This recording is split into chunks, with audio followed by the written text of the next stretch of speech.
नाशिकमध्ये भोंदू अशोक खरात विरोधामध्ये आणखी 3 गुन्हे दाखल करण्यात आलेत। भोंदू खरातवरती आतापर्यंत 6 गुन्हे दाखल झालेत। खरात विरोधामध्ये लैंगिक शोषण आणि फसवणुकीच्या तक्रारींमध्ये वाढ झाली आहे। नाशिक पोलिसांकडून पीडित महिलांसाठी हेल्पलाईन क्रमांक हा जारी करण्यात आलाय। अत्याचार झालेल्या महिलांनी तक्रारीसाठी पुढे येण्याचं आवाहन एसआयटी प्रमुखांनी केलंय। त्यामुळे खरातच्या अडचणीमध्ये आणखी वाढ होणार असल्याचं दिसून येत आहे। अशोक खरातच्या काळा कारनाम्यावरून महाराष्ट्र हादरलाय। या भोंदू खरातची सलग 3ऱ्या दिवशी देखील एसआयटीकडून चौकशी करण्यात आली आहे। जवळपास 10 तास खरातची चौकशी झाली। विशेष तपास पथक प्रमुख तेजस्विनी सातपुतेंकडून चौकशी सुरू आहे। पोलिसांकडून अशोक खरातचं कार्यालय त्याबरोबरच इतर कागदपत्र तपासणी करत सबळ पुरावे गोळा करण्यात येत आहेत। महिलांना भोंदू खरात कशा पद्धतीने जाळ्यात अडकवत होता याचा सखोल तपास केला जातोय। दरम्यान खरातला आज 2 वाजताच्या सुमारास नाशिक सत्र न्यायालयामध्ये हजर केलं जाणार आहे। महिलेवरती बलात्कार प्रकरणी सध्या पोलीस कोठडीत असलेल्या अशोक खरातवरती आता जमिनीच्या वादामधून हत्येचा देखील गंभीर आरोप करण्यात आलाय। मुंबई आग्रा महामार्गावरील गवळणे इथल्या विलास जाधव नावाच्या शेतकऱ्यानं हा आरोप केलाय। गवळणे येथील शेतकरी कैलास जाधवांच्या कुटुंबाचा आणि अशोक खरातचा जमिनीवरून वाद झालेला होता। जाधवांच्या दाव्यानुसार खरातनं फसवणूक करून त्यांची जमीन बळकावलेली होती आणि या वादावरती न्यायालयामध्ये सुनावणी सुरू होती। मात्र न्यायालयाचा निकाल अवघ्या 2 दिवसांवरती असतानाच जाधव याचे भाऊ कैलास जाधवांचा संशयास्पद अपघाती मृत्यू झाल्याचा दावा केला गेलाय। हा अपघात नसून घातपात आहे आणि त्यामागे खरातचाच हात असल्याचा आरोप त्यांनी केलेला आहे।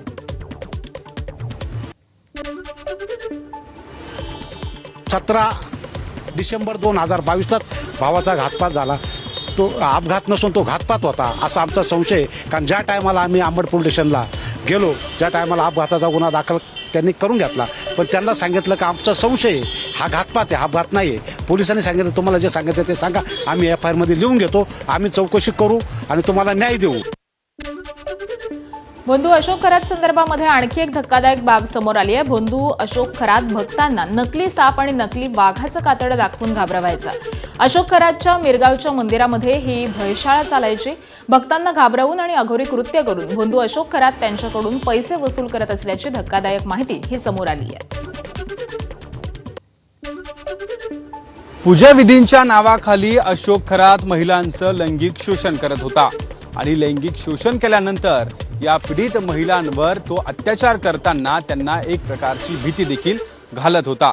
यामध्ये प्लास्टिकच्या कातडीचा वाघ आणि नकली नाग, या नागाची जर आपण परिस्थिती बघितली तर अशाच पद्धतीचे बाजारात मिळणारे हे नाग हा भोंदू बाबा आपल्या पूजाविधीच्या दरम्यान वापरत होता आणि या पूजाविधीच्या दरम्यान हे नाग वापरत असताना या अशा पद्धतीच्या नागांनी त्यांना भीती घालायचा। लैंगिक शोषण केल्यानंतर त्यांना पूजाविधी करण्यासाठी नाशिकच्या सिन्नरमध्ये असलेल्या त्याच्या मिरगावच्या मंदिरात तो या महिलांना घेऊन जात असत आणि त्या ठिकाणी अशा पद्धतीचे प्लास्टिकचे आणि रिमोटवर चालणारे नागांचा तो वापर करायचा। हे भोंदू बाबाचे सगळे कारनामे हे उघडकीस येताना पाहायला मिळत आहे। वेगवेगळे प्रकारचे पीडित महिलांचे अत्याचाराचे व्हिडिओ देखील या भोंदू बाबाचे समोर आल्याचं आपल्याला एकूणच पाहायला मिळत आहे। त्यामुळे कुठेतरी देवांचा वापर करून किंवा देवदेवतांच्या विधेचा वापर करून हा भोंदू बाबा त्याच्या जाळ्यात या महिलांना अडकवत होता। कॅमेरामन किरण कटरेसह शुभम बोडके, एबीपी माझा, नाशिक।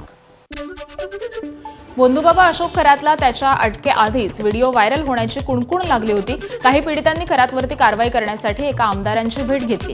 खरातचा व्हिडिओ दाखवत संपूर्ण घटनाक्रम देखील आमदाराला सांगितला। तसंच विधानसभेमध्ये मुद्दा मांडण्याची मागणी केली। मात्र संबंधित आमदारानं हे संपूर्ण प्रकरण खरातच्याच कानावरती घातलं। त्यामुळे संतापलेल्या खरातनं एका पीडितेच्या पतीवरच गुन्हा दाखल केला। मात्र पीडितांनी हार न मानता दुसऱ्या आमदारांची भेट घेतली।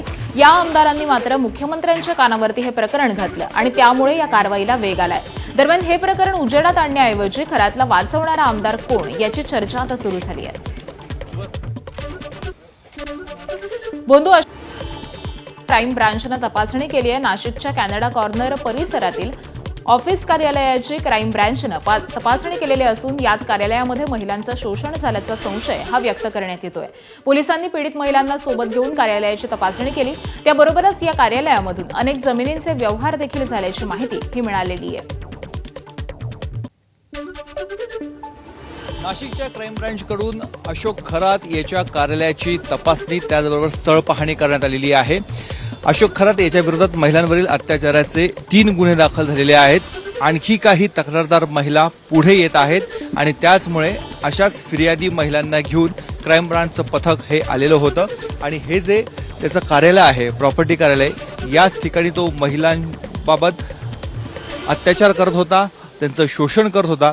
हे तेच ठिकाण आहे का, ही स्थळ पाहणी करण्यासाठी क्राईम ब्रँचचं महिला पोलिसांचं पथक इथे आलेलं होतं. त्या महिलांबरोबर इथली पाहणी करण्यात आलेली आहे आणि यानंतर पुढच्या कायदेशीर कारवाईला सुरुवात झालेली आहे. आतापर्यंत 3 गुन्हे नाशिकच्या सरकारवाडा पोलीस ठाण्यामध्ये दाखल करण्यात आलेले आहे. अशोक खरात याच्या विरोधातला कारवाईचा फास अधिकाधिक आवळला जात आहे आणि म्हणूनच केवळ हे एकच ठिकाण नाही तर ईशान्येश्वर मंदिर असेल, त्याचं सिन्नरमधील फार्म हाऊस असेल, अशा प्रत्येक ठिकाणी क्राईम ब्रँचच्या माध्यमातून तपासणी केली जाणार आहे. कॅमेरामॅन किरण कटारेसह मुकुल कुलकर्णी, एबीपी माझा, नाशिक. खरातच्या अटकेनंतर त्याचे वेगवेगळ्या व्यक्तीशी असलेले संबंध समोर येत आहेत. आदर्श गाव हिवरे बाजारचे माजी सरपंच पोपटराव पवार यांचा एक व्हिडिओ समोर आलाय. या व्हिडिओमध्ये पोपटराव पवार खरातचं कौतुक करताना पाहायला मिळतात. दरम्यान खरातसोबत आमचा संबंध केवळ गावातील दगडी बांधकाम करण्यासाठी आला होता, माझा अथवा हिवरे बाजाराचा संबंध नाही, असं पोपटराव पवारांनी सांगितलंय. सोबतच या प्रकरणामध्ये एसआयटी चौकशीमध्ये सर्व गोष्टी समोर येतीलच, असं देखील पोपटराव पवार म्हणाले. आदरणीय मुख्यमंत्री देवेंद्र फडणवीस साहेबांनी एसआयटी नेमून याच्यामध्ये खोलवर जाऊन आम्ही जे दोषी आहेत त्यांना शासन करणार हे जाहीर केलेलं आहे. त्यामुळे मला वाटतं त्यांचा निर्णय योग्य आहे. याच्या एसआयटीच्या माध्यमातून ज्यांचे संबंध येतील त्याही संबंध येतील, त्यात जे सापडतील त्यांची चौकशी केली होती. आम्ही गावकऱ्यांनी सकाळी चर्चा करून निर्णय घेतला की याच्या एसआयटीच्या माध्यमातून जे सापडतील त्यावर कारवाई करा. दरम्यान महिलांनो, भोंदूबाबाच्या मागे लागू नका, असं आवाहन सप्तखंजरी वादक आणि प्रबोधनकार सत्यपाल महाराजांनी केलंय. सत्यपाल महाराजांचा मागील महिन्यामध्ये कीर्तनाचा एक व्हिडिओ मोठ्या प्रमाणावरती व्हायरल होतोय. महाराज ऐकायचे अशीन तर गाडगे बाबा ऐक. महाराज झालेस वसंतराव नाईक, स्वतःपेक्षा समाजाचं कल्याण केलं म्हणून 11 वर्ष मुख्यमंत्री. सेवादास बाबा, तुकडोजी महाराज, गाडगे बाबा, तुकाराम महाराज, डॉक्टर बाबासाहेब आंबेडकर, खरा महाराज. स्वतःचा विचार नाही केला त्यानं. अशोक खरात प्रकरणातील पीडित महिलेची बदनामी करणाऱ्यांवरती सायबर पोलिसांकडून गुन्हे दाखल करण्यात येणार आहेत. संबंधित महिलेचे फोटो व्हिडिओ व्हायरल करणाऱ्यावरती नाशिक पोलिसांची करडी नजर असणार आहे. तर खरात प्रकरणानंतर संबंधित महिलेचे अनेक एआय फोटो हे सोशल मीडियावरती व्हायरल करण्यात आले होते. यातील बदनामीकारक आशय व्हायरल करणाऱ्यांवरती आता गुन्हे दाखल करण्यात येणार असल्याची माहिती ही नाशिक पोलिसांनी दिली आहे. सोलापुरात अशोक खरात प्रकरणावरून राजकीय वातावरण चांगलंच तापलंय. या प्रकरणामध्ये रुपाली चाकणकर यांना सहआरोपी करण्याची मागणी काँग्रेस महिला आघाडीकडून करण्यात आली आहे. तर खरातची सखोल चौकशी करून कठोर शिक्षा देण्याच्या मागणीसाठी काँग्रेसच्या महिला आघाडीनं आंदोलन केलं.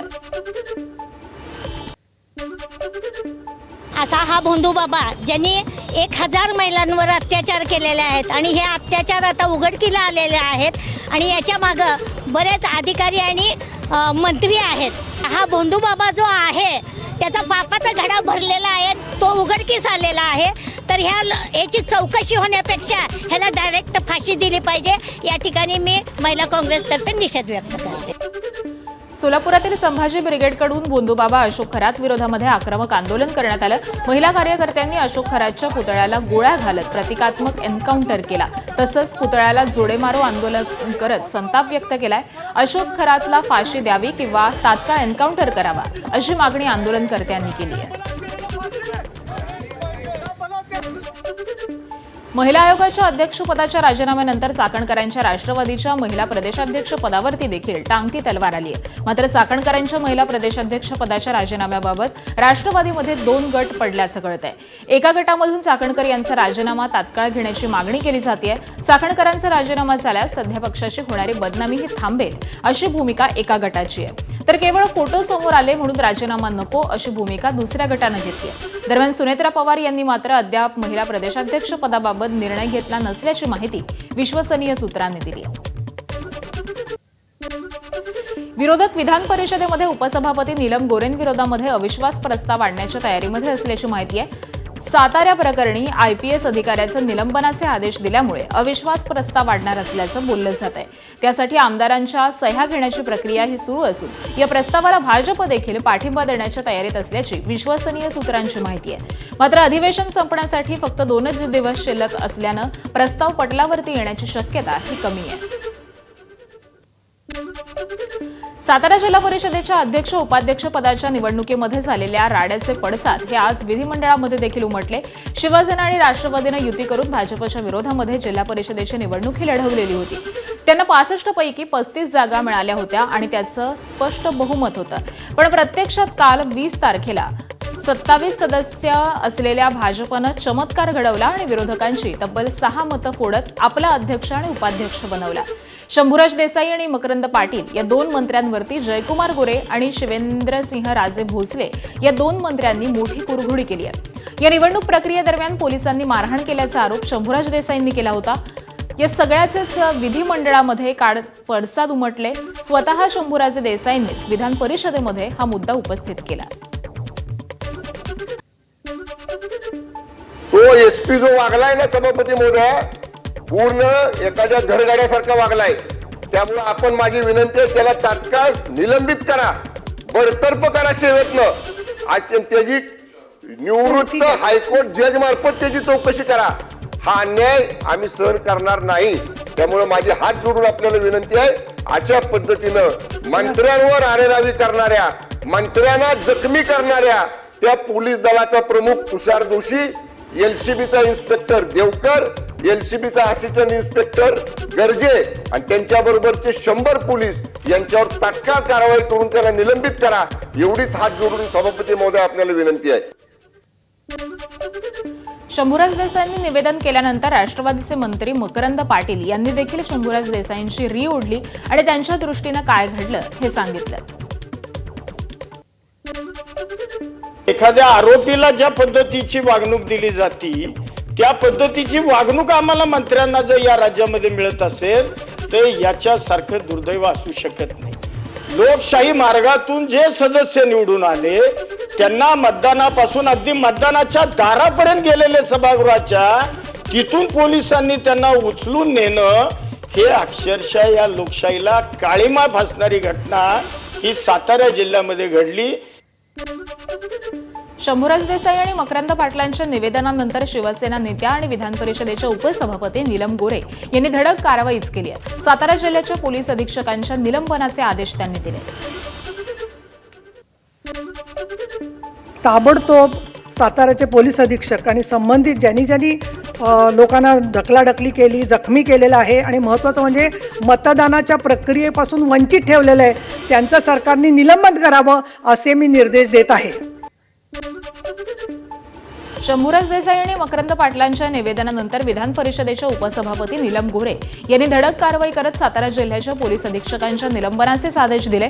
दरम्यान या प्रकरणी उपसभापती नीलम गोरेंनी केवळ निर्देश दिलेले असून या संदर्भामध्ये निर्णय हा राखून ठेवला असल्याचं सभापती राम शिंदेंनी सांगितलंय.